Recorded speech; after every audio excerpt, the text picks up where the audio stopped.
Le jeune créateur, c'est la troisième génération en fait de couturiers.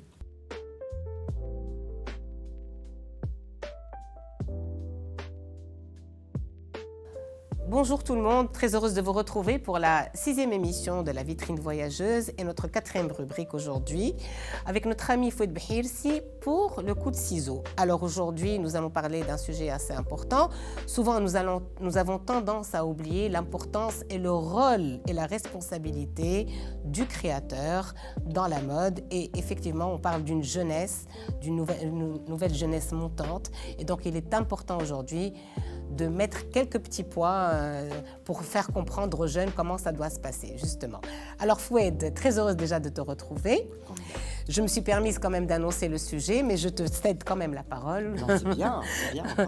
Voilà.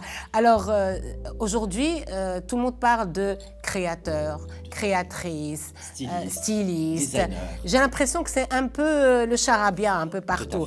Mais la chose essentielle reste qu'aujourd'hui, dans ce domaine-là, il y a quand même, c'est beau, on parle de beau, on parle de création, mais il faut peut-être parler aussi de responsabilité. Tout à fait. Voilà, donc comment est-ce qu'on peut parler de ce sujet-là, justement?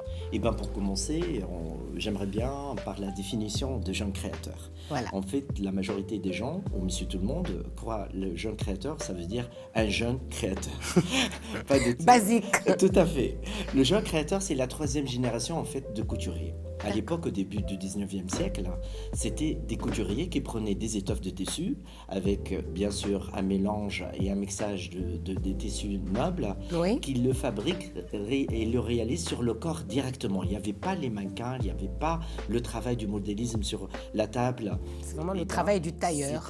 C'est un travail de tailleur sur le corps réellement. Et la preuve, à l'époque, la cible, elle restait entre 6 heures jusqu'aux 10 heures, qui pose pour un créateur comme les dessins ou les peintures à l'huile de l'époque. D'accord. Donc ça prenait beaucoup de temps.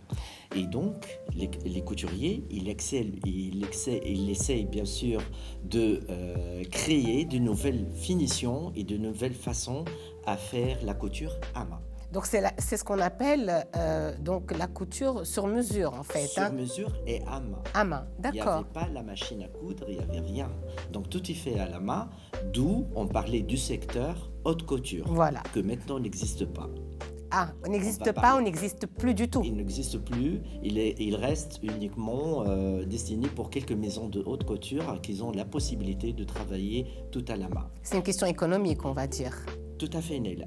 Et surtout maintenant avec la crise et avec bien sûr l'évolution et la mondialisation et le marché il est un peu restreint, mais ça reste dans quelques maisons de couture. Ça c'est un autre sujet qu'on va Oui, parler bien une sûr, fois, très intéressant. combien de maisons qui ont le droit de parler de la haute couture et c'est quoi la haute couture en tant qu'agrément. D'accord. Donc l'idée c'est de parler au niveau de la haute couture, c'était tout un travail artisanal. D'accord. Vu que toutes les écoles de mode en Europe ou dans les pays plus développés, c'est que les écoles appartenaient à l'office de l'artisanat.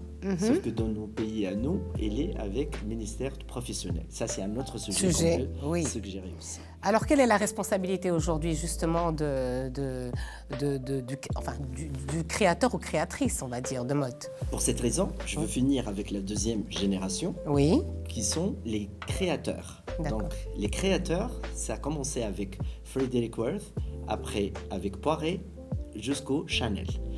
Après la Deuxième Guerre mondiale, comment dirais-je, la mentalité et la crise, elle a influencé bien sûr la société, elle a influencé l'économie, vu qu'elle a poussé une nouvelle génération qui voulait rajouter à la couture des thèmes. D'accord. Et c'est là où on parlait de diversité de vêtements à thème. Ça a un thème rock, ça a un thème masculin, un thème féminin, etc. Après, si on avance dans le temps, on va se trouver à travers, bien sûr, les années 2000, les jeunes créateurs. Ce sont des couturiers, créateurs, conceptuels, c'est-à-dire des couturiers avec un thème et un concept. D'accord, très bien. Et ça, je peux citer les noms, Jean-Paul Gaultier, Alexandre McQueen, etc. Et surtout, c'était les écoles anglaises qui ont rajouté ce concept-là pour dire que la mode, elle est là pour résoudre des problèmes et pour rajouter, bien sûr, une valeur à la société. D'accord, très bien.